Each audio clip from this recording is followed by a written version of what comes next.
Hello, I'm Gordon Lane, editor of CameraLabs.com. If you're buying a new Nikon digital SLR, you'll have the choice of getting it either as a body alone or in a kit with a lens. Now these kit lenses traditionally are budget models designed to get you started, but some of the options give you better features and better quality. Since most digital SLR owners actually keep hold of their kit lens for some months or even for the entire lifespan of the camera itself, it's clearly important to choose the right one from day one. First up, the Nikkor 18-55mm. This is the cheapest and most basic of the Nikkor kit lenses, and it's the model that you generally find bundled with Nikon's entry-level digital SLRs like the D40. It offers a basic 3x general purpose optical zoom range, and like most other 18-55mm kit lenses, the barrel actually retracts and extends as you go through its range.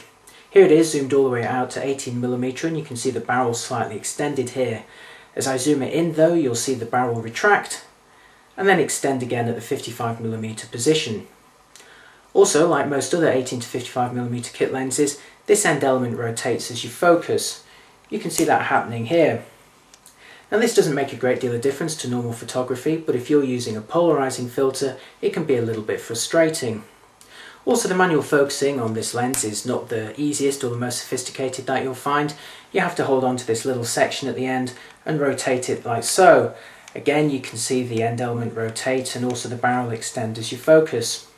But to be fair, this kind of lens isn't designed to do a lot of manual focusing. It's designed as an entry-level model to get you started at the least possible cost. And to be fair, it actually performs a lot better than a lot of other rival 18-55mm lenses from other manufacturers.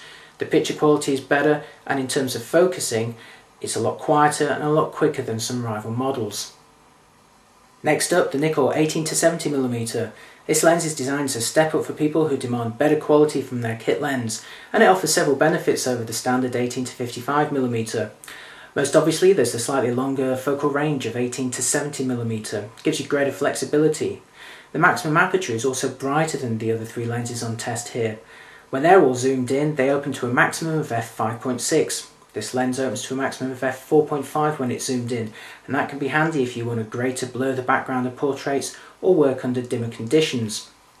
The build quality is also much better, and you can feel that the instant you pick up this lens. Maybe heavier than the standard 18-55, but it feels much more solid and confident in your hands.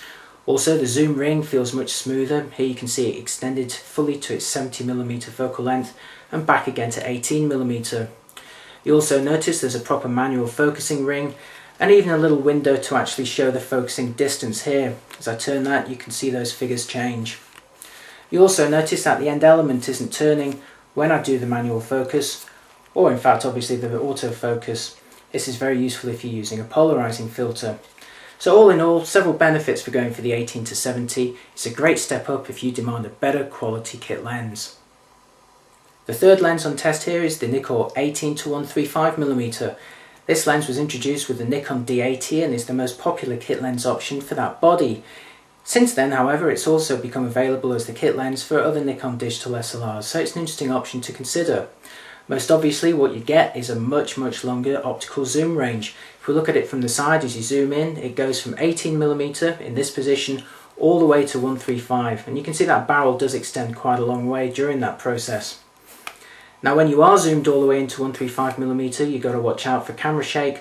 This lens doesn't feature any kind of stabilization, so you have to make sure you're using a sufficiently quick shutter speed to avoid any wobbles in your pictures.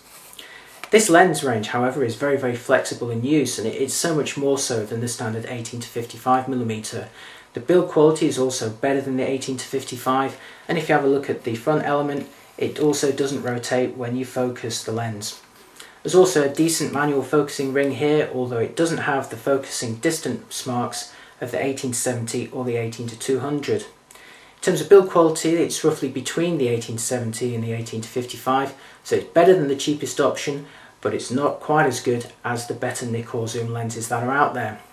If however you're after just that bit extra focal range, it's a great option to go for. The fourth and final lens we're looking at in this feature is the Nikkor 18-200mm VR.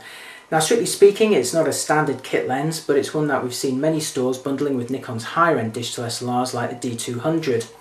It's also so popular that many people are buying Nikon digital SLR bodies alone and then buying this lens just to go with them. The reason they're doing that is because of its flexibility. This lens offers everything from 18mm for wide angle all the way to 200mm, and you can see the barrel extending there by quite a considerable amount. This just gives you such enormous flexibility and allows you to get very close to your subjects and then instantly zoom back out again to wide angle to capture that bigger picture. Of course, when you zoomed into 200mm, camera shake becomes an even bigger issue, but to combat that, this lens comes with optical image stabilization. Nikon call this vibration reduction, and in practice it's very, very effective. We found it lets you handhold pictures at 3 to 4 times slower in exposure than normal, and that can really save you when you're shooting with this lens. It's also better build quality than the standard kit lenses. It's much better than the 18-55. It's also better than the 18-135, although it's roughly similar to the 18-70. It is, however, worth pointing out that it's a heavier lens, and as such it suffers slightly from an effect known as creep. This is where the lens can actually extend or retract slightly under the weight of the components within. Here's a demonstration. With the lens fully extended to 200mm, you can see it's fixed in this position, there's no problem. But if I zoom out slightly to the 100mm mark and then let go, you'll see the lens actually retracts, falls down under its own weight. This also happens when you hold the lens upside down like this. If it's pointing down, you can see the lens barrel extending slightly. Now, as we've described in our Nikon 18-200mm lens review, this is par for the course for a lens of this build quality, which is of this weight. It's inevitable. However, it's worth knowing about if you do take a lot of photographs, perhaps on a tripod with the lens pointing all the way up or all the way down, you will notice a little bit of creep extending or retracting the barrel. Before wrapping up, we'd like to show you some coverage examples of the 4 lenses in practice. This shot was taken at a focal length of 18mm. This is what all 4 lenses offer when they're fully zoomed out, and it offers a decent wide angle coverage, ideal for landscapes, or as we mentioned earlier, for bigger group shots where you can't step back any further. Of course, the big difference between the 4 lenses is just how far they zoom in. This shot was taken with the 18-55 at 55mm, and you can see it's certainly closer than the wide angle shot, but it's hardly that magnified a result. Next up, the 18-70 zoomed in to 70mm. You can see that extra 15mm has made quite a difference, and that's really useful also if you're taking portraits of people. It's a great lens for that sort of shot. Next up, the 18-135mm zoomed into 135, and you can see straight away that this is a big jump from either the 18-55 or the 18-70. This focal range is really powerful in practice and gives you great flexibility, but not as much as you'll get with the 18-200mm when it's zoomed all the way in. Here it is at 200mm, and you can see it's just so much closer than the other 4 lenses on test. If you want the maximum coverage available from any of these lenses, this is the one to go for.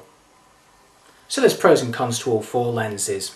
The final choice of course boils down a great deal to how much money you're willing to spend, but there are benefits to going for the cheapest model other than just price. The 18-55mm is the smallest and the lightest of the lenses here, and if you want the smallest and lightest Nikon kit, then it's the lens to go for, especially when attached to a D40 body.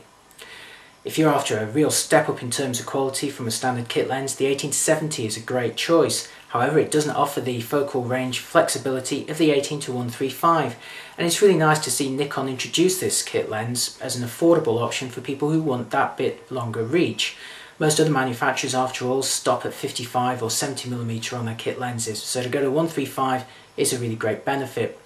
When you are zoomed into 135mm though, do watch out for camera shake because you're quite susceptible to it at that focal length under dimmer conditions.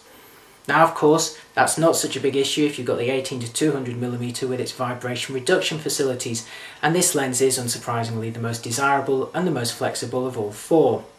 It is also the biggest, the heaviest and the most expensive, but if you don't mind the size and the weight and you can afford it, it's definitely the one to go for. You can fit this lens onto almost any Nikon digital SLR and very rarely take it off again. It really will cover you for almost any situation. If you'd like to see some sample images from each of these lenses and some detailed results of how they compare to each other and also the rivals out there in the market, then check out our full review. You'll find it at www.cameralabs.com.